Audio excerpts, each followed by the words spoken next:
Today we are looking at an Olds Super, and this one was made in Fullerton. It's got the black shield around the bell. This horn came in on trade, and it's finished in raw brass and nickel. So it's got the nickel uppers, lots of nickel slide areas. The little mother of pearl touches on the first and second slides. It's got the cool lever key that you see on the Old Super. Trying to think of what else to mention on this horn. It's an Old Super, and the valve action's pretty nice. Overall, the horn is in pretty good condition. I really just want to play it for you. And I also have finally gotten to the point, after all these years, where I can start practicing again. So I'm going to play it for you. We're going to try a few different mouthpiece configurations, see what it's like, and then I'll tell you a little more about the practicing.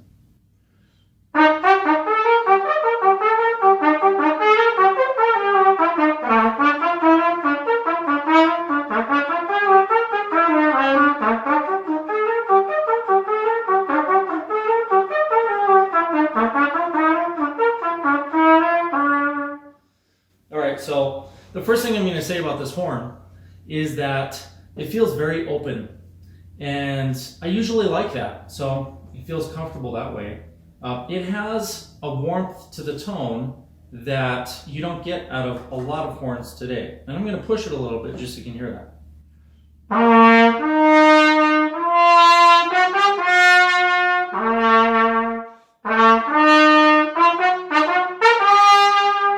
So it really has more warmth. It doesn't want to brighten up and sizzle. I haven't measured this bell flare specifically on this horn, but in the past I've found that they open up a lot more right here, faster than normal. And you're not going to project as focused that way. You're also not going to have as much brilliance in the tone. Now, I have not measured this lead pipe, so I'm not really sure what's going on there. But this is kind of my all-around mouthpiece setup. So I'm playing on my standard rim and cup, which would be close to a 2C setup. And then the throat I have in here is a 147-21, and the back bore is a 21-33, which are pretty standard sizes that you'd find on most Bach or Yamaha type trumpets. So let me play it again, and then we'll switch some parts up.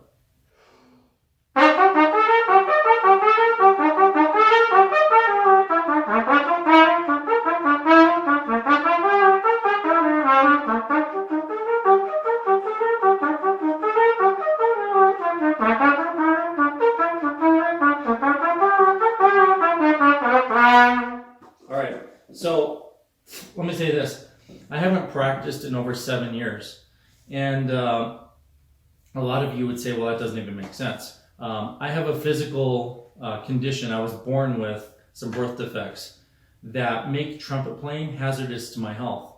So ironically, I design trumpets, I build them, and I play them, but I'm very careful not to practice trumpet almost ever. So I really have not sat down and read an etude and said, I'm going to sit down and practice in 7.5 years.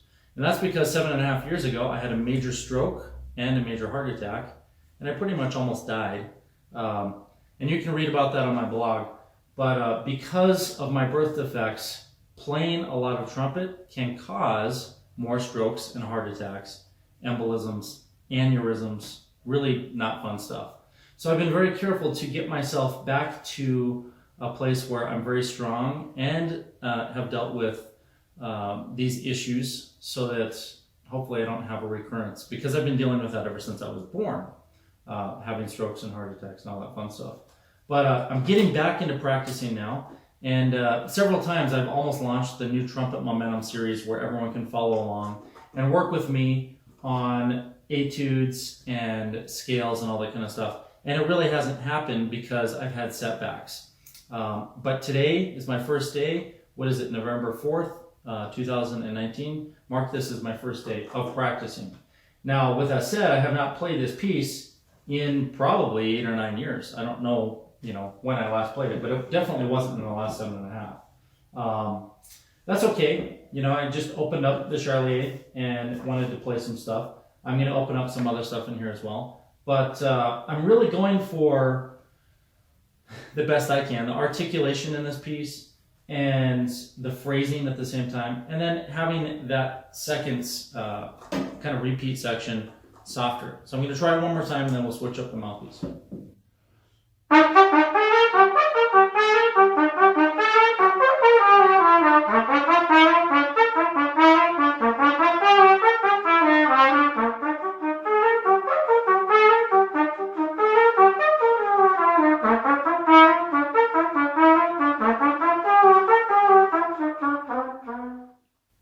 All right, I'm going to move to a different setup. I should also say I've never played this horn before I turned the camera on, so I've never played this old super. All right, so I'm going to pull my mouthpiece apart, and I'm just going to change the throat and the backbore so you can hear something different.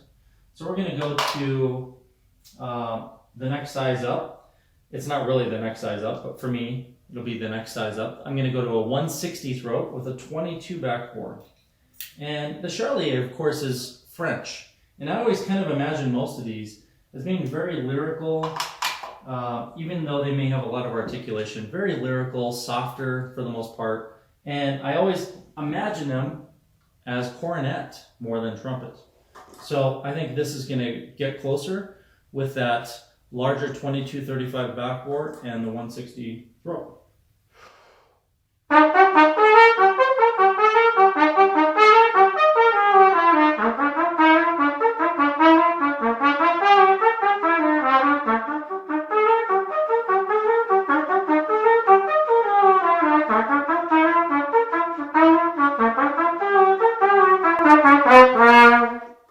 I'm lipping the D's and the C sharps. I'm not using this because that thing is so stuck I couldn't get it loose and I can't really reach it. So it's something I need to fix. Can you hear the difference in what I just played and the mouthpiece setup before? What I'm hearing is less focus, more diffused sound. Not really that diffused, but it's warmer as well. And I should play another section of this piece or a different piece so we can hear more of that. I'm going to put the Charlier away for now. And I also have the Argons, which I pulled out. And again, I have not read in many years, probably 8 years. So I don't even remember where all the studies are, even though I've taught out of this book for many years. But I just want to go straight to the scales. So I guess we could start on any of these. I'm going to go to page 71, number 57.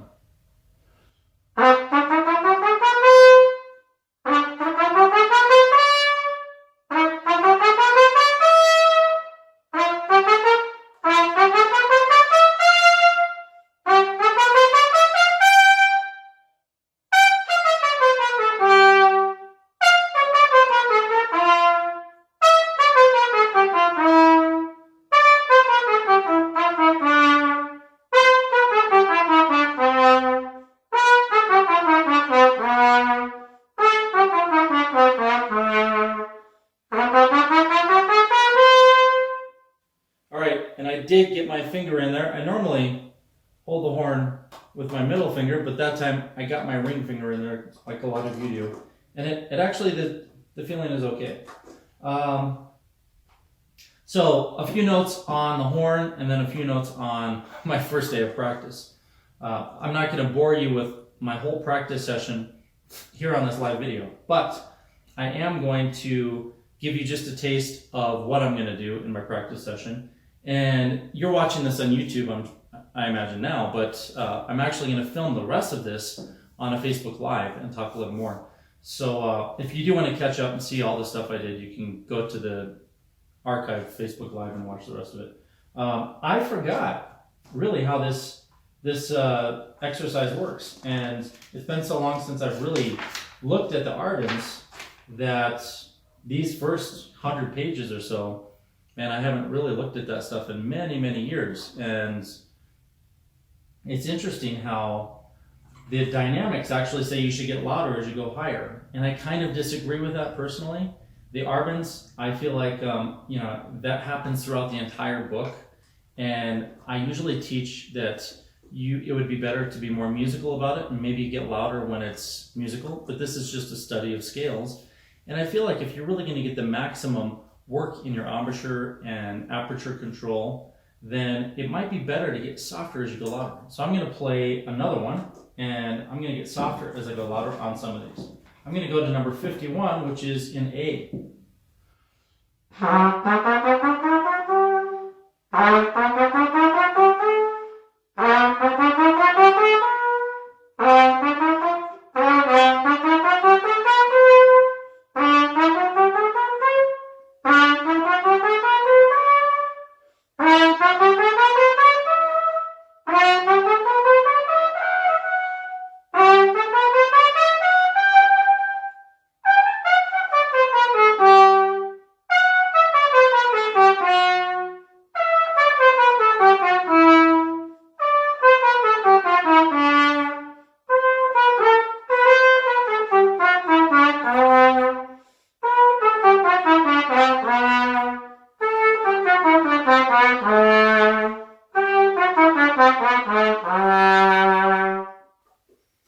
So it's interesting because I'm so used to playing my own horns.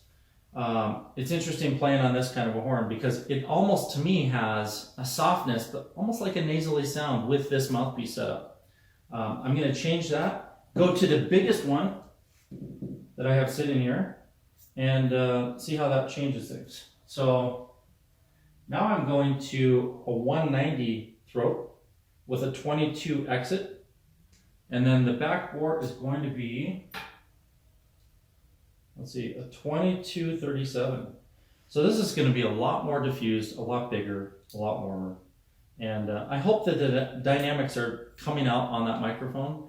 In future videos, as I'm doing more of this, I'm starting to set up my studio equipment again. And I'll start to use a high quality camera and a plug-in high quality mic as well. But this right now is just done on my mobile phone.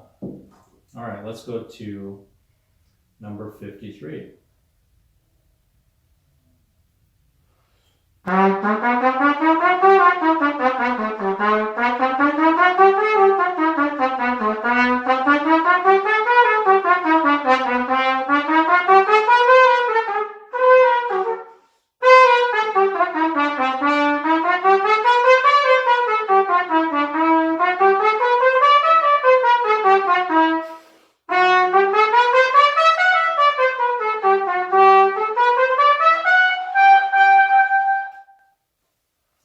Kind of got the end of that out. Now, this mouthpiece setup is huge, and I really wasn't ready to put that much air in. Even though I knew that I was putting that mouthpiece in on one of my horns, it's very different to put the bigger setup in, which I normally play on one of my horns. On this horn, I feel like I'm not really getting as much out of the horn with this big setup. So that kind of throws me off a little bit. But I'm going to play this a little louder with some more air support and just see what happens.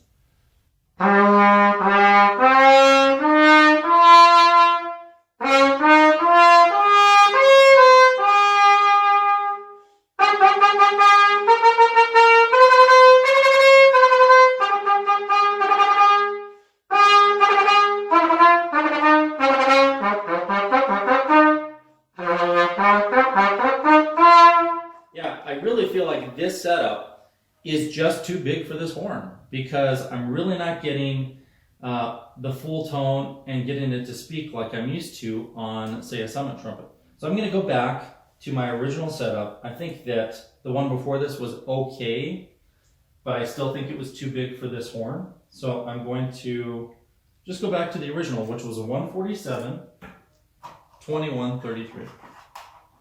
And for those of you watching this saying, what are those numbers? Those numbers are measuring the taper of this throat and backbore. 147 means 147 thousandths on the smallest part of the throat. And then 21 is 210 thousandths at the end of the throat and the beginning of the backbore.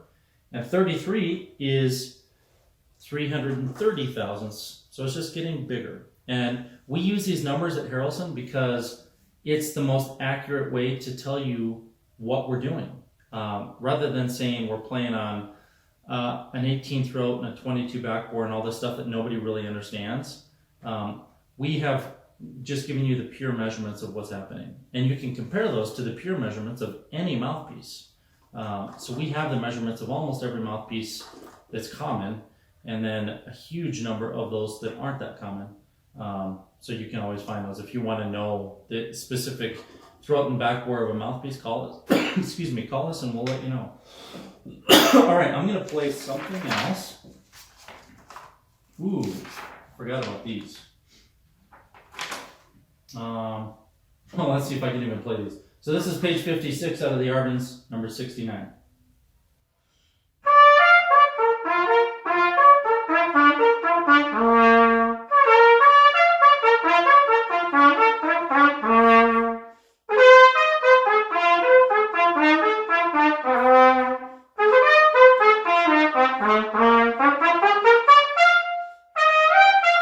Oh yeah, so it takes me through all the keys. I learned this back in high school.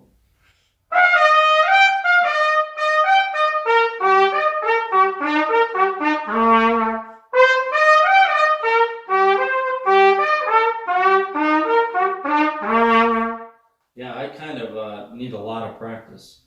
But that's okay, I'm going to go back and play just the first line. And if you're getting back into practicing at any point, then you really want to take things slow. You may not jump into stuff like this. But, you know, years ago, I used to play straight through the Arvins with my friends, and we just take turns or, you know, harmonize each other. And sometimes we'd literally spend like 6 or 7 hours and play straight through the whole book. And obviously skipping some things, but just flying straight through it without breaks. So I used to know this book really well.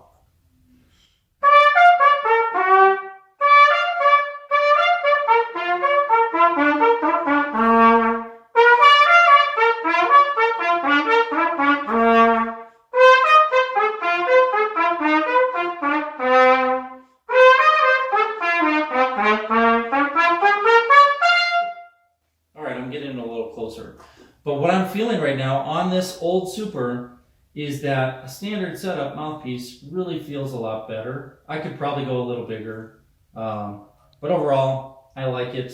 It's a nice playing horn. I was a little concerned filming the first one of these on a horn I'd never played that is this old, because I didn't even check the valves or anything. But overall, it's a nice horn. My favorite Olds horn is actually the Ambassador. Even though this has a nicer, warmer tone. The cool thing about the Ambassador is it's kind of an indestructible horn, and the reason I like it isn't because it's the best one, but maybe more because it's such a versatile horn that you can give to a student and they can, you know, beat up. Not that you want them to beat up a horn, but they can play it a lot, and it can take some abuse and still last another generation, and they just keep lasting just by the way that they were built. They were very well built horns. So I am a huge fan of Olds, and this is a very nice horn overall. I mean, it definitely has wear. You can see there's like a little bit of wear, and maybe there was some repairs on some of these knuckles, and somebody really loved it because they even wore their hands into the nickel in some places. Excuse me.